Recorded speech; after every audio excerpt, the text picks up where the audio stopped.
新曲发布会那天，我自伤双手，女友愤怒地质问我：这么重要的场合怎么能受伤？我却淡然坐在台下，倒要看看没有我的这双手，他的白月光能弹出什么好曲子。上一世，我和女友共同经营一个钢琴演奏账号，我苦心练琴，从不露脸，却不料被他的白月光顶替身份抢走粉丝，最后我成了偷取他白月光才华的贼。为此，白月光直接悲愤退圈，落得个人惋惜而又称赞的好名声。而我被迫入狱，最终病死在阴暗的角落。父母为了让我早日出狱，不幸死在了奔走的路上。在睁眼，我回到了新曲发布会的前一晚。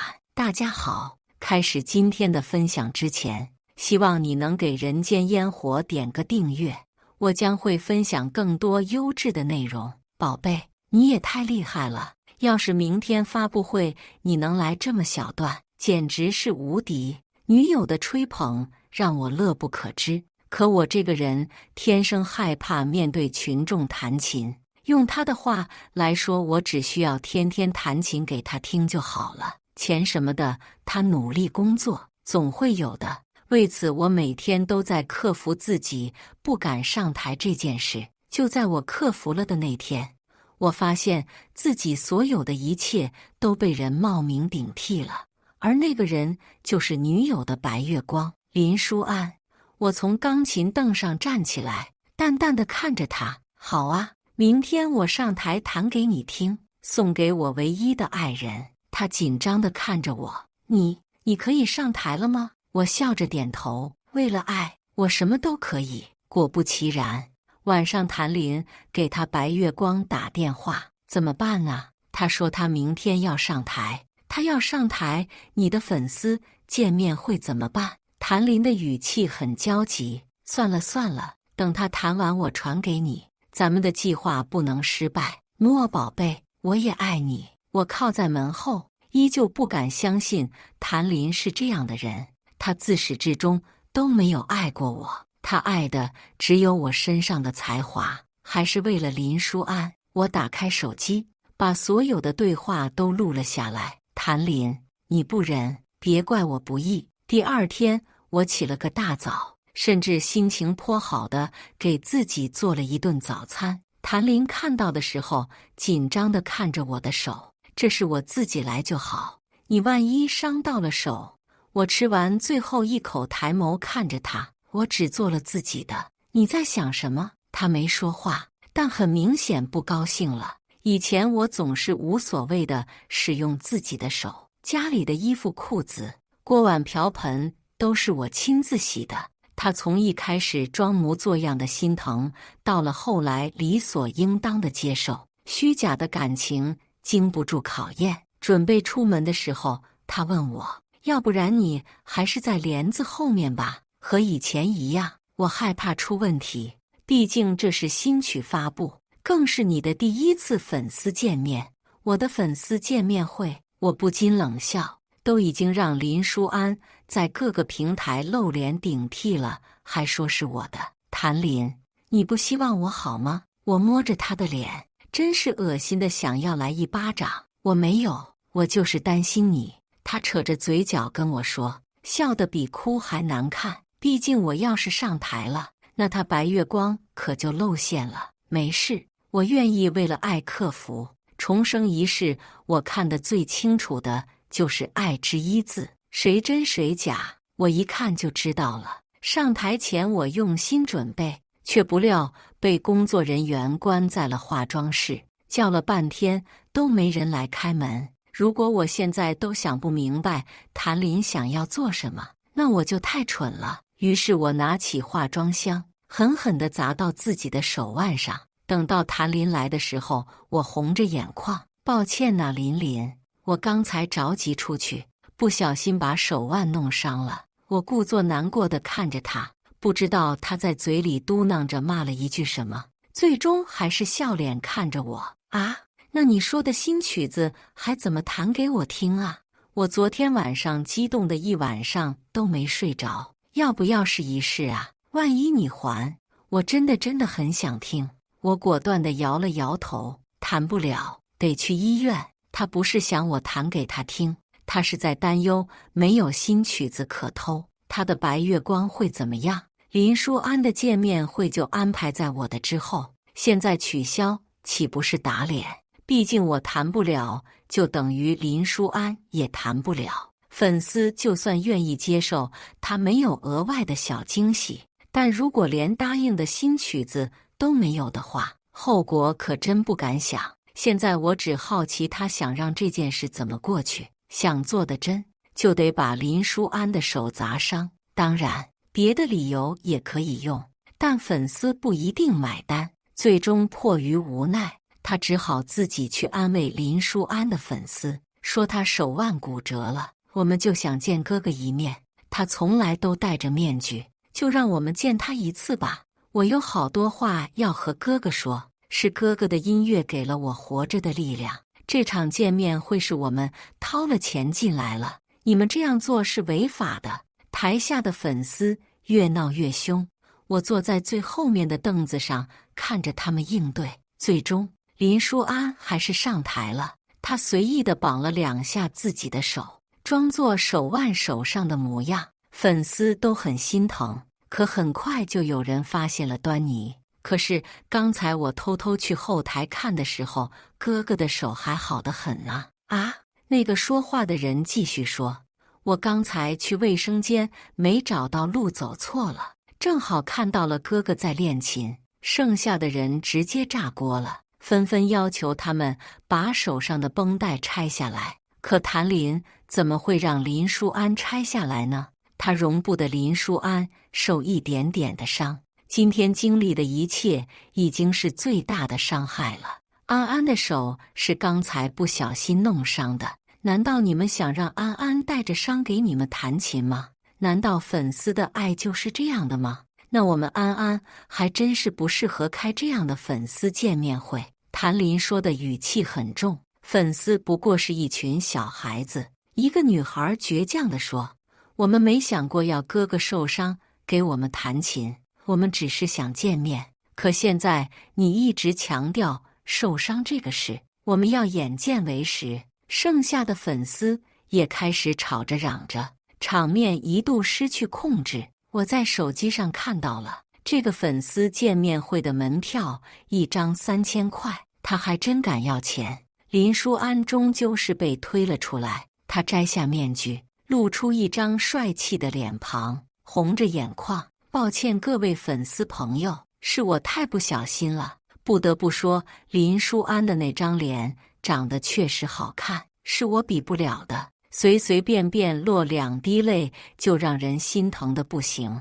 马上就有粉丝安慰，谭林在身后勾唇笑了笑，他一定以为他们的计划十分成功。安安，念念心安，这个网名还是我和他一起取的，居然是林淑安的安。上辈子我怎么就丝毫不怀疑呢？但喜欢音乐的粉丝并不为眼泪买单。林淑安被迫坐在了钢琴面前，她紧张地弹着那些复杂的琴谱，甚至并不熟练。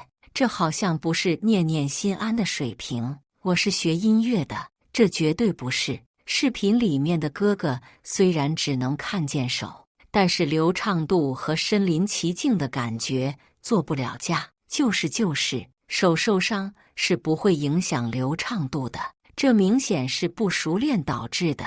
越来越多的人开始质疑。林淑安悲痛地站起来，我不知道大家为什么会这么质疑。她深吸了一口气，看来我还是不适合在这个圈子里，我选择退出。正在她准备下台的时候，我站了起来看着她，可惜了，这一次我要把他们2个伪装的那些东西全部撕碎。我关了手机，走到一架钢琴旁，弹出了今天应该成为压轴的曲目，灵动而又欢快的音符传进每个人的耳朵里。这好像是安安的曲风啊！我侧脸看着台上惊掉下巴的谭林，他怎么也想不到我为什么骗他，但我并没有理会。反而全身心投入的在我的粉丝面前展示自己。音乐带给我力量，一首又一首慷慨激昂的钢琴曲结束后，台下是雷鸣般的掌声。天哪，我就知道我的安安超棒的，这才是我的安安。安安，我们永远爱你。我听哭了，你知道吗？我抬了抬手，示意他们安静。很高兴见到大家，在这里，我有件事情要宣布。我看着台下的谭林，冷漠极了，而他也紧张的不行。林淑安一直抓着他的手。这位林先生妄图冒名顶替安安账号的所有者。林先生，你想做什么？我拿着麦，每个字都让在场的人听得清清楚楚。谭林站了起来。这位先生，你是我们安安的狂热粉丝吗？我不知道你从哪里偷来的稿子，现在居然脸不红心不跳的站在这里说这也是你的，那也是你的，你未免有点太不要脸。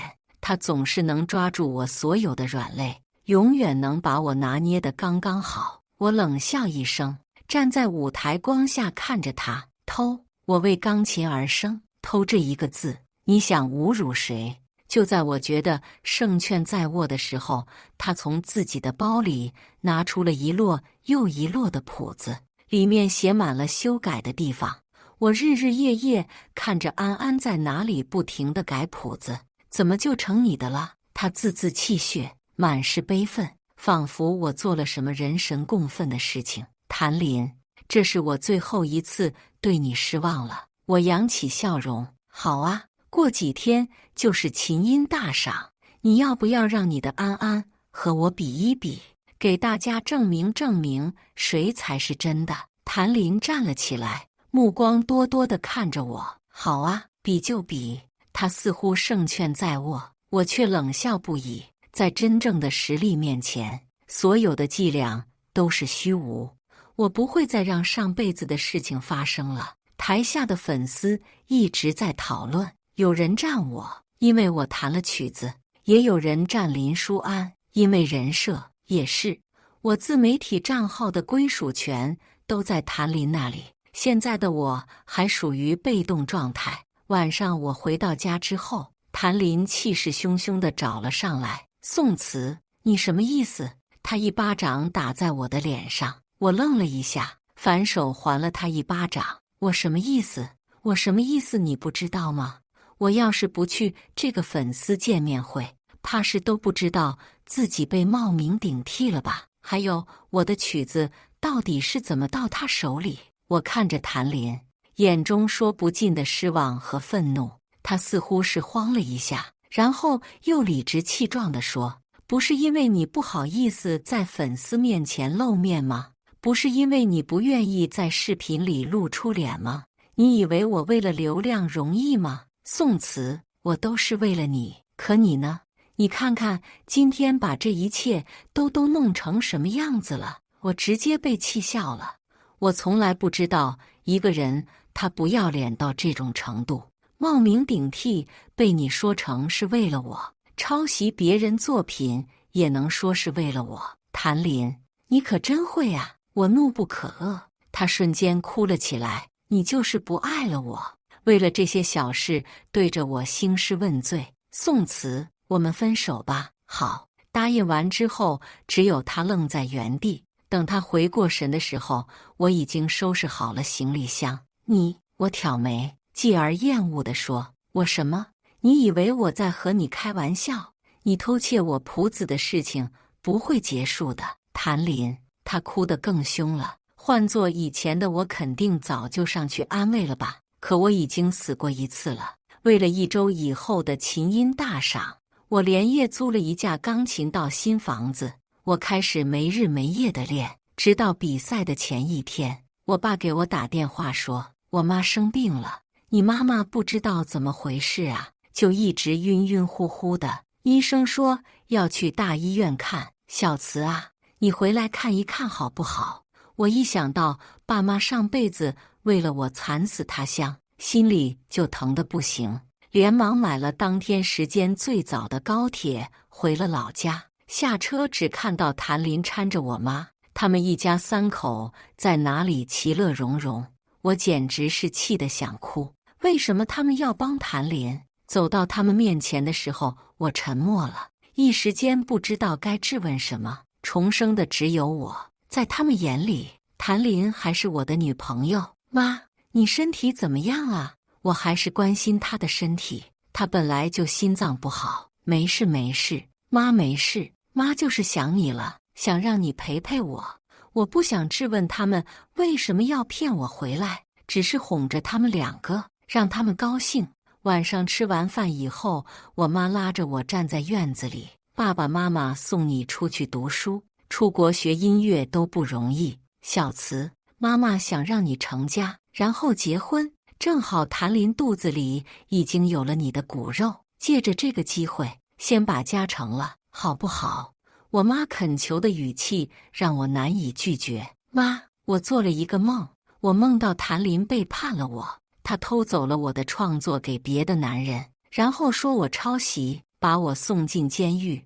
你和爸为了帮我找关系，在路上给我把自己心中的裂口撕开，说给我妈听。本以为她会拒绝，却不料她说，妈也做到了这个梦，但是小慈，梦终究是梦，她肚子里的孩子才是现实的。我妈抓紧了我的手，我明白她的意思，不管梦是真的还是假的，只要现在可以做出梦里没有的事情，一切就都有转机。可我已经对谭林没了那份心，更何况他肚子里的孩子到底是谁的，尚不可知。回到屋子的时候，我看着谭林，妈说，你跟他讲你怀孕了。我开门见山，没有丝毫犹豫。他看着我，娇羞地点了点头，对，怀孕了，2个月了。宋慈，把你谱子给林淑安的事情是我不对，我以后不会了，你放心。他这话不知道是在安慰谁。我沉默了一会儿，说，我已经预约好了做 DNA 鉴定，明天上午最早的点。谭林猛地站起来，不可置信地问，你不相信我？我点头，你不值得我相信。他一口气憋在那里。宋慈，你以为我非要给你生孩子不行吗？这孩子我不要了。我以为这是个我们重归于好的契机，可是宋慈，你居然不相信我。他气得哭了出来。我无动于衷地看着他，一个人在那里演戏。我已经半年没有碰过他了，现在肚子里面有了，只能是别人的。我现在就要把他流掉。谭林说着就往外冲，全家人在我的指示下，没人拦着他。我不知道他出去之后后不后悔，我只知道他出去之后没有地方可以去。过了半晌，他又回来了。宋慈，你不相信我，我真受不了。他不停地解释，我依旧无动于衷，所以就去验个 DNA。你都能把我视作生命的琴谱给了他，我怎么保证你肚子里的孩子是谁的？我的冷漠像是刺激到他一样，他怒吼，验不是你的，我们就分手。谭林的话语给了我不少心安，孩子肯定不是我的，分手是我迫不及待的，更何况这个时节搞我，有眼睛的都知道是为什么。第2天去了医院，只是很不幸，有个人不小心撞了她，然后流产了。我看着宛如剧本的一切都想笑，他已经把我当傻子到这种程度了吗？我爸妈赶来的时候，心疼得要命。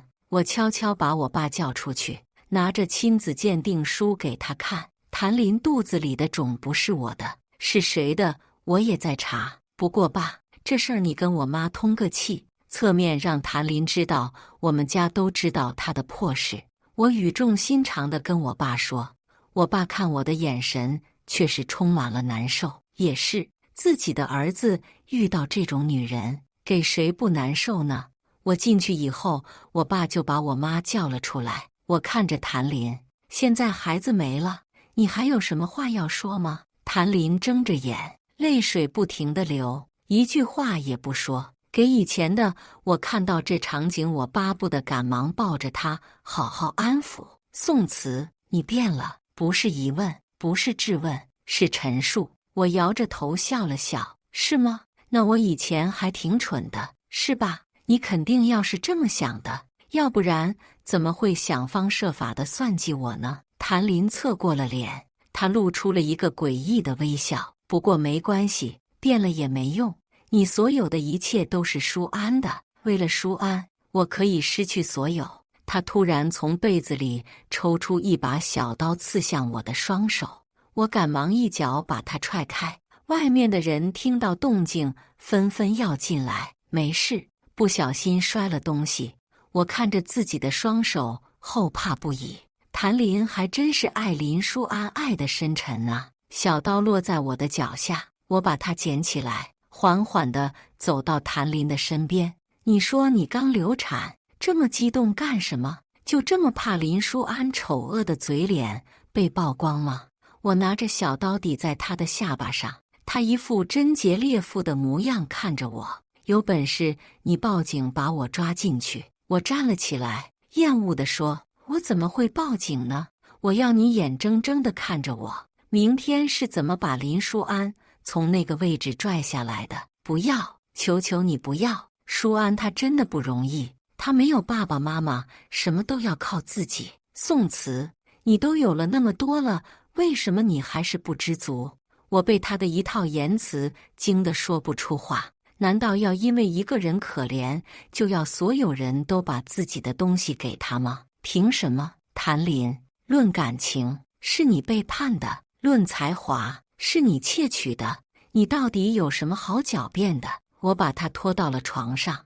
我爸妈进来的时候，看着一片狼藉，默默地收拾了全部。末了，我妈说了一句，管不住自己下半身的女人和管不住下半身的男人一样恶心。谭林涨红了脸，他估计都在想，我妈这句话到底是什么意思？我找了保姆看着他，以免有什么过激的举动。可我万万没想到，他居然开了直播，说我家暴他，以此来让人网暴我。谭林，你不忍就别怪我不义。我进了病房，当着他卖惨的镜头，拿出了那张 DNA 检测报告。诸位网友很喜欢吃瓜吗？那咱们就来多吃点，爱吃那就多吃。我的女朋友谭林在昨天告诉我她怀孕了，根据我们家的家族传统，就验了个 DNA。我话刚说完，评论区就开始骂我，尼玛，什么离谱家庭，怀孕就验 DNA。卧槽，大清灭的这件事儿他不知道吗？笑死了！21世纪真孝子啊！我淡淡的看着弹幕，勾起了唇角。谭林想要上来抢手机，一下子被我推倒了一边。这一查不要紧，这个孩子居然不是我的！轰的一下，网友们炸锅了。天哪，这个女的不是林舒安那个音乐人的经纪人吗？怎么私生活这么乱啊？不是吧，贵圈也太乱了吧！哥们，我对我刚才的发言道歉，对不起你。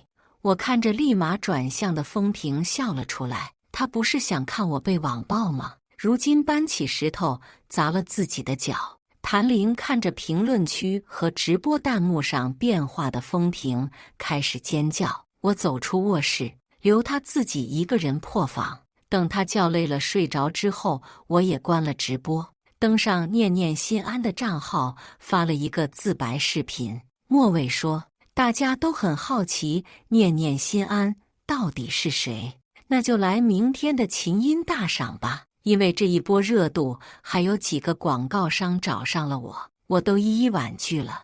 我的才华是用来给人欣赏，让人高兴的，不是用来赚这个钱的。之前帮林舒安说话的那几个媒体人也都开始变得中立，但这并不妨碍林舒安因为那张脸和极好的人设笼络下的宝宝粉，搞音乐搞出饭圈那一套，也就他能干出来了。当初他是我乐团的竞争对手，我因为心理问题离开乐团，他能坐上了一把手的交椅，却不料因为频繁抄袭别人的谱子而被开除，简直是奇耻大辱。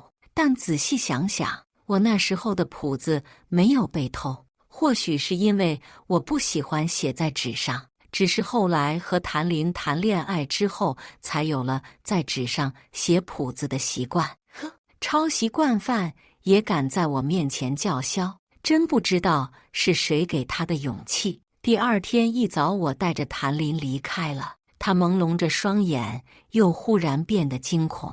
你要带我去哪里？放开我！放开我！他不停地挣扎，以至于摔倒了自己。我看着他撒泼打滚，并不管束。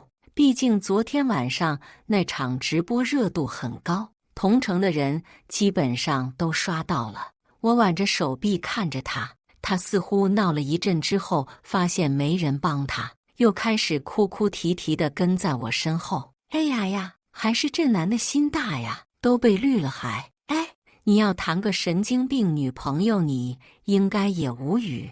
谭林被非议的时候，紧紧地缩在我的身后。那一瞬间，我觉得他真的病了。但是谁在意呢？高铁出发之前，他不再远离我的身边，因为这里所有的人都认识他。在下车的时候，我问他：“你当初整这么一套的时候，有想过自己会是这样回来的吗？”他没说话，只是找了个去卫生间的由头跑掉了。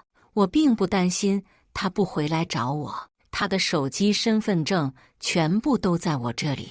我打车去了琴音大赏的现场，谭林已经到了。果然还是这里好，都没几个人知道他做的烟渣事。他挑衅的目光看着我，身边的林淑安冷哼一声：“安安，安安，安安加油！”狂热粉丝举着林淑安的照片在那里一直晃着。路过的时候，我对林淑安说：“不知道的还以为你入土了。”林淑安攥紧了手，宋慈：“你不要以为你每次都能成功，这一次我必赢。”我无视他所谓的挑衅，从来都输的人怎么可能赢？我坐在观众席，看着一个又一个的人上去，不禁感慨：音乐这个东西真是吃天赋。虽然有几个孩子还小，现在展现的东西还不多，可对于音乐的那个灵性，简直是一听就听出来了。林淑安上台的时候，我看着他，我也好奇他今天用什么曲子。谭林坐在一旁看着我，勾了勾唇角，一副我一定会输的样子。我沉默着，静静地等待着。悠扬而又绵长的旋律缓缓地落在每个人的心间，仿佛大家置身于草原，忽而云卷云舒，忽而艳阳高照，忽而小雨淅沥。慢慢的，我们被音乐带到了浪漫的场地，鲜花为每一位来宾绽放。只有我越听越冷。这首曲子是我在18岁的盛夏创作，为了自己的爱人所创作。总是那会儿我还不认识谭林，可我也已经想好了未来给自己爱人的曲子。它是独一无二的，它是世间最美好的。这首曲子除了我自己，只有谭林听过。那是他勾着我的脖颈，若有若无的气息萦绕在我耳畔。阿慈，你就是我这辈子独一无二的爱。我回应他最激烈的吻，我们相知相惜，他懂我的一切，明白我的所有。可现在这首曲子被林淑安弹出来，我就明白，这一切都是算计。什么偶遇，什么情深意重，什么浪漫至死，什么一生一世，都是谎言，是谭林和林淑安给我编织的一场美梦。我宛若一个冰冻的死人，坐在那里，滚烫的泪水无声地流下。我不愿相信所有的一切都是虚假的。如果只是背叛，那我还有美好的记忆可以回想。可现在什么都没有了，什么都没有了。琴声结束的时候，我早已泣不成声。我当然知道这是林淑安此生最好的演绎了。可这就意味着他练了很久很久，可能是3年，也可能是5年。那群粉丝又开始叽叽喳喳，他就是安安，只有安安的音乐才会如此纯净，如此美好。安安，林淑安的呼声越来越高，那些人似乎忘记了我的存在，鲜花都在他的脚下，掌声一次又一次地送给他。直到主持人上来报幕的时候，林淑安才被送了下来。他坐到我身边说：“宋慈，你知道吗？我曾经羡慕你，羡慕的要疯掉。我也试过努力，可是团长和我说，努力在天赋面前一文不值。于是我想了这个办法。实话告诉你，谭林是我的青梅，我们两个有婚约在身上。他靠近你，就是为了你所有的琴谱。”我看着他笑了笑，那又怎么样？你自己都承认了，努力在天赋面前一文不值。林淑安，好好感受一下什么叫天赋吧，我觉得你还是不太懂。我走到了台上，谈出了自己这2辈子所有的经历，从幸福美满到孤僻自闭，从信任爱人到突然被刺，从心生绝望到死而复生。慷慨激昂的是我的复仇之路。结束的时候，全场鸦雀无声，稀稀落落地响起几个掌声之后，随之而来的是雷鸣般的掌声，整整持续了10分钟。台下的人有哭的，有笑的。好的音乐就是可以让每一个人都从中感受到自我的存在。音乐不分国界，不分性别，不分年龄。只有谭林和林淑安的脸色比吃了屎还要难看。掌声结束的时候，主持人没有上来，可能是忘了。我坐在钢琴凳上，开始了新一场的弹奏。那是林淑安刚才弹奏过的曲子，只是我稍加修饰，它便变得更上一层楼。天哪，这就是天才吗？随随便便就可以把别人的曲子改得这么无敌！救命啊！这就像画画大佬随便2笔就能画的，没人敢模仿。要死了，他是真的安安呐！越来越多的声音站在我这边，我笑着向大家鞠躬。这首《Lover》是我准备送给我未来的妻子的。在我18岁那年，我就有这样的想法了。可我今天不这样想了。我认为音乐就是我的爱人，而热爱音乐的你们更是音乐的爱人。我看着台下的人，我也曾害怕自己弹奏不出别人喜欢的音乐。可音乐本来就是多样化的。林淑安、谭林，你们准备去哪里呀？我叫住了准备离开的2个人。林淑安停了下来，谭林一脸沉色。警方的车陆陆续续地开了过来，2个被戴上了专属手链。网友对他们的谩骂再也没有停止。任何一种创作，人们最讨厌的就是抄袭、顶替。经过警方调查，这2个人不只是抄袭和冒名顶替，甚至还涉嫌了诈骗。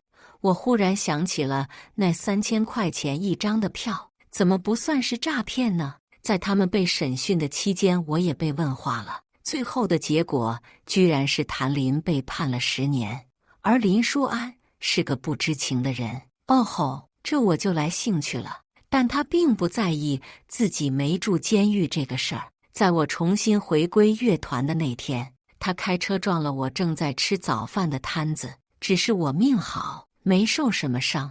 但是林淑安因为蓄意伤人进去了，一下子他比谭林要住的时间长了不少。我自然不会接受私下调解，我不仅要他赔得倾家荡产，还要他牢底坐穿。我用我这些年的积蓄找了一个非常好的律师，他搜集到了非常多关于林淑安的犯罪证据。在他进监狱的前一天，我去看了他。其实我一直觉得嫉妒心并不会让人变成这样，能让人变成这样的叫贪心。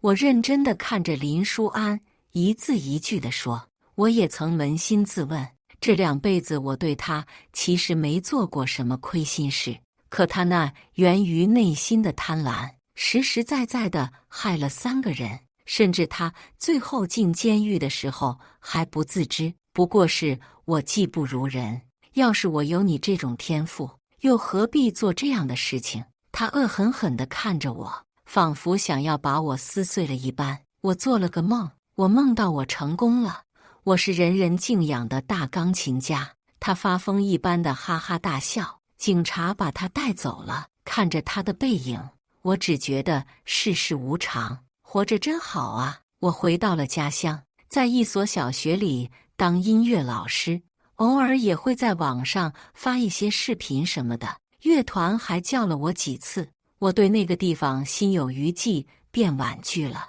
我想我未来的人生在这样纯粹的孩子们面前是最好的。儿子啊，妈给你找了个相亲对象，你回来看看。我刚想拒绝，可又想到已经拒绝了那么多次，就答应了。反正都是完成任务。只是这次的相亲对象居然是我们团里的一个女生，宋慈。我很喜欢你，也喜欢很久了。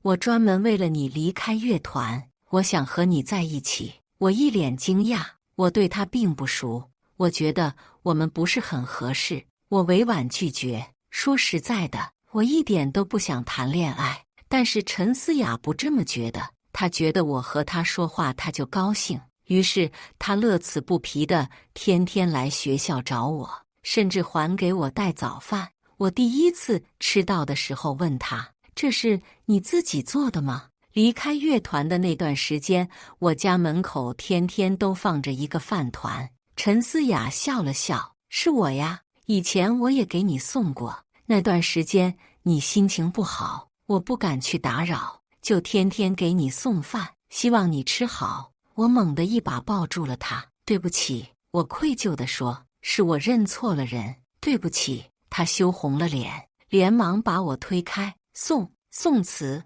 你这个意思是要和我交往了吗？她激动地指了指自己，又指了指我。我点点头，当然，我迟到的爱人。我和陈思雅很快就结婚了。婚礼上，我再一次弹了升级版的《Lover》，仅以此曲献给我最爱的老婆。她望着我，泪水流到停不下来。我与她热烈的接吻，巴不得就在此刻与她交融。老婆，我爱你。后来不到3个月，陈思雅就怀孕了。我妈知道以后，天天揶揄我，哟，还以为你禁欲呢，原来是以前人不对啊。我还没说什么，陈思雅脸就红了。我连忙吧唧一口，家里的火烧云就是好看。我紧紧地抱着她，老婆，我觉得我现在好幸福。她也抱着我，我也幸福。孩子出生以后，我们给他取名字叫宋安安，就希望他平平安安。许多年之后，我去接安安放学，在回家的路上看到了疯疯癫癫的谭林，他衣衫褴褛，在路口抓住一个人就疯狂地喊叫。我老公是大音乐家，我们家可有钱了，真的，你相信我，我老公最爱我了，他还专门给我弹琴。我只是感叹世事无常，好心帮他打了个120，希望精神科医生能帮助到他。他的余生只能如此了，可我的余生还有很多种花样。安安，回家喽！宋安安拉着我跟小马达一样，我们2个一起飞奔回家。不知道思雅今天又做了什么好吃的，谁都没有注意到谭林那流着清泪的深深一眼。或许他也后悔了吧。以上就是今天分享的故事，大家有什么想说的、想吐槽的，欢迎在下方评论交流。也更希望能给人间烟火点个订阅，我将会分享更多优质的故事内容。